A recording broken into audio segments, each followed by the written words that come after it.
All right, Isaiah 34. Let's call this one the revelation. Understanding that up to this point, we have seen a number of references in Isaiah that seem to point forward to not only the Christ, but to his revelation to John. And even though this may not be one of those chapters, for whatever reason, some of the things it's describing remind me of some things we will see again in the Revelation. Therefore, let's look at it from that perspective. In this chapter that begins with a call to draw near, God calling the nations and the earth to draw near to hear. Why? Because in verses 2 and 3, they're going to find out that he is enraged at the nations, bringing them into a time when he is describing himself as having devoted them to destruction.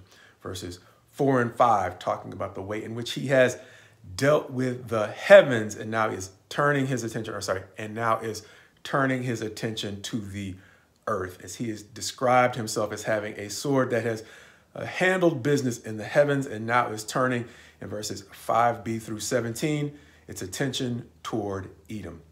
Verses 6 and 7 describing the way in which that sword has already seen its fill, or it is satiated with blood from things that he has already accomplished in his judgment on Edom. However, he is going to say that beyond whatever he has already accomplished, the Lord has a day of judgment on defense or on behalf of Zion. Going on to talk about the ways in which, in verses 9 and 10, Edom will be turned to a burning pitch, and none shall pass there forever. As verses 11 through 17 through the end of the chapter are going to describe the way in which it will no longer be able to be described as a kingdom, but its nobles and remaining princes will come to nothing as the wild animals will ascend. And much of the remaining portions of the chapter are going to go into detail about the kinds of animals that will ascend and essentially replace the inhabitants of Edom. The parts of this chapter that caught my attention most, quite possibly being the parts that reminded me most of the Revelation, specifically verse 4 says, "All the host of heaven shall rot away, and the skies roll up like a scroll. All their hosts shall fall as leaves fall from the vine, like leaves falling from the fig tree." That being Isaiah 34, verse 4, reminding me so much of what it says in the Revelation, verse 12 of chapter 6, where it says, "When he opened up the sixth seal, I looked, and behold, there was a great earthquake, and the sun became black as sackcloth.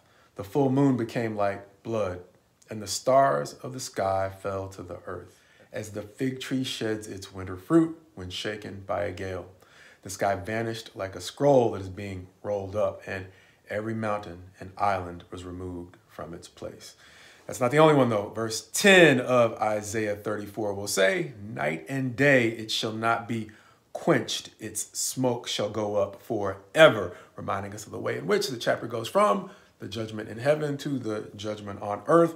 That verse 10 being reminiscent of what we can see in Revelation 14, verse 11, saying, "And the smoke of their torment goes up forever and ever, and they have no rest, day or night, these worshipers of the beast and its image, and whoever receives the mark of its name."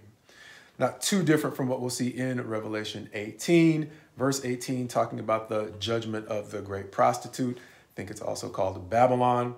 Portions of verse 17 going into verse 18 saying, "And all shipmasters and seafaring men, sailors, and all whose trade is on the sea, stood afar off and cried out as they saw the smoke of her burning." Verse 3 of chapter 19 will also say, "Once more they cried out." It's talking about the rejoicing over the judgment of Babylon, saying, "Once more they cried out, Alleluia! The smoke from her goes up forever and ever," pointing back to the forever in the description of God's judgment on earth against, among other places, Edom.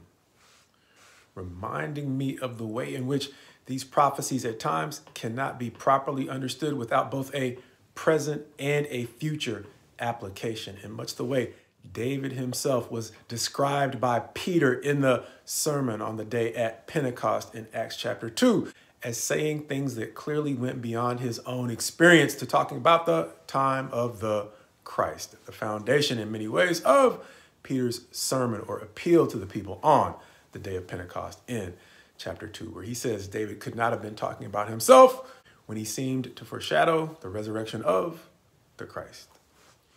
And so more than anything, at this point, this chapter may serve as a preacher hack or kind of a hack for interpreting the scriptures for anybody who just wants a better understanding of what they're reading, to understand the way in which we can miss a whole lot if we pass judgment on the passages too quickly, looking for a settled conclusion or a settled time frame on a prophecy that's actually still open-ended.